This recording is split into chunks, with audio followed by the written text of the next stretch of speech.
A lot of us hoped that in Arizona, a really good competition for outfield spots would emerge. Hasn't happened.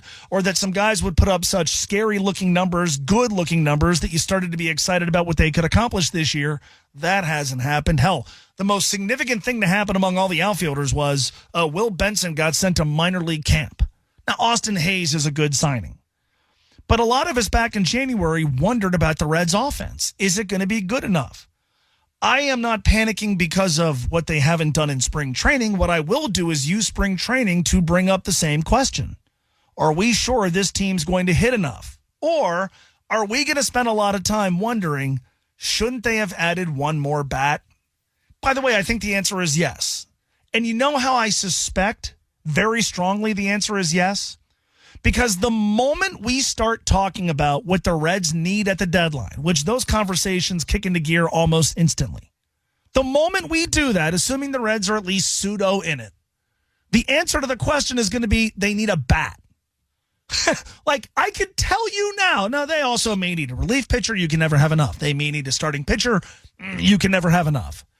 But I feel very strongly, very confident that when we start, like, legitimately talking about what the Reds need to go get at the deadline, we'll see if they actually do get it. The first answer is going to be they need a bat. Maybe it's an outfield bat. Maybe it's somewhere else. By the way, you add to this the Tyler Stevenson situation. He is one of their best 3 or 4 hitters. So is Spencer Steer.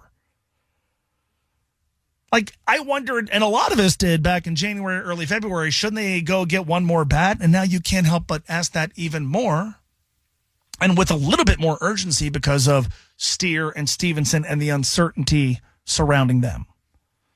But I promise you, even if those guys are healthy, when we start talking about what could they do at the deadline, the answer is at least going to include find a bat. If I know that now, that tells me they should have addressed that already. And they didn't. And I wonder how much that's going to come back to bite them. Maybe it doesn't.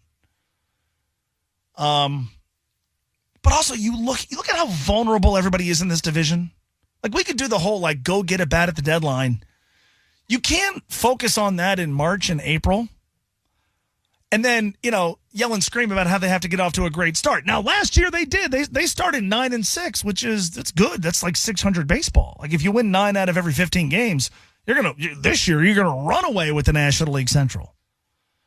But as the season begins, it feels like all 4 teams that aren't Cincinnati in this division are dealing with stuff, significant stuff.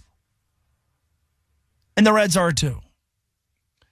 Wouldn't they be better equipped to take advantage of this time frame when all the other teams are trying to figure out stuff if they had just one more bat? And for what it's worth, Luis Robert is perhaps still out there and could be had in a trade.